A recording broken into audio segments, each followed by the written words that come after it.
छोटका, अरे आज खेसारी भैया के साल सावन के तीसरा बोलबम वीडियो सॉन्ग रिलीज कर गए, देखलिए कि ना?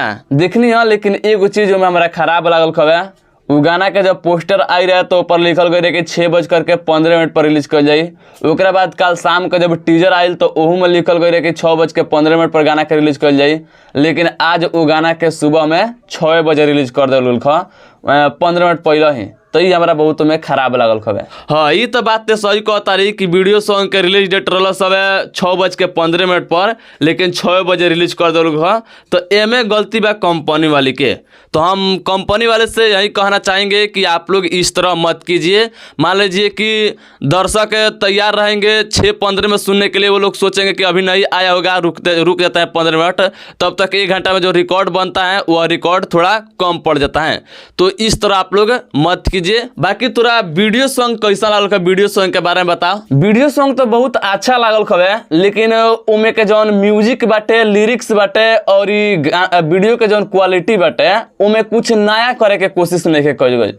जे तरह पिछला साल खेसारी भैया का वीडियो सॉन्ग आई रहे बोलबम में, जे तरह म्यूजिक रहे, जे तरह लिरिक्स रहे और जे तरह वीडियो का क्वालिटी रहे, सब पिछले साल के तरह बाटे। कुछ नया करे के ए साल कोशिश नहीं कइल गइल। तो ई हमरा थोड़ा खराब लागल खबे। बाकी वीडियो सॉन्ग अच्छा बाटे, बहुत अच्छा लगता सुनला पर और देखला पर। अच्छा, तो मन तारा कहे के मतलब है कि ई वीडियो सॉन्ग में कुछ नया करे के कोशिश नहीं कइल गइल। तो तू तो देखते बड़ा कि खेसारी भैया भी रंग दे बसंती फिल्म के शूटिंग के लेकर कितना बिजी बानी। वो तो एक दिन खातिर डायरेक्टर प्रोड्यूसर से टाइम मंगाई ले, तो डायरेक्टर प्रोड्यूसर टाइम दिए थे, तो वो वीडियो 4-5 गो वीडियो सॉन्ग के शूटिंग भइल। तो समझ सकता रहा कि एक दिन में 4-5 गो वीडियो के शूटिंग में का नया कइल जाई। खेसारी भैया रंग दे बसंती के शूटिंग कंप्लीट कर लें, एक बाद जौन 4-5 गो वीडियो सॉन्ग आ जाई, ओकरा बाद जौन शूटिंग होई वो वीडियो सॉन्ग में तारा कुछ नया देखे के सुने के मिली। लेकिन अभी तू समझ सकता रहा टाइम के अभाव बा। बाकी तू अपन प्रतिक्रिया दे दिला, अब हम अपन प्रतिक्रिया दे देते दर्शक से। तो तू अब चुपचाप वहाँ बैठ। नमस्कार, प्रणाम दोस्तों, गुड मॉर्निंग। कैसे हैं आप लोग? उम्मीद करता हूँ कि बहुत ही अच्छे होंगे।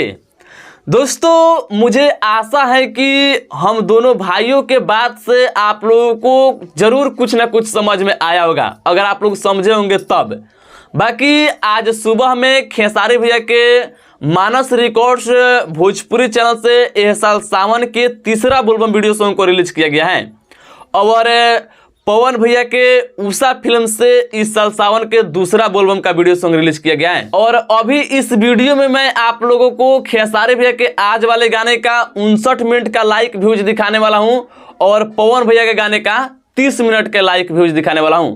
तो सबसे पहले मैं खेसारी भैया के लाइक व्यूज दिखा देता हूं आज वाला गाने का।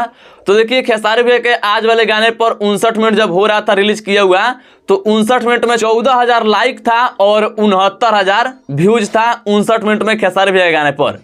और पवन भैया के गाने पर 30 मिनट में 19,000 लाइक्स था और 33,000 के करीब व्यूज था। तो देखिए, खेसारी भैया के गाने पर व्यूज थोड़ा ज्यादा है लेकिन लाइक कम है। अब व्यूज ज्यादा होने के कारण यही है कि खेसारी भैया के गाने का मैं 1 घंटा का स्क्रीनशॉट लिया हूं और पवन भैया के गाने का मैं 30 मिनट का स्क्रीनशॉट लिया हूं।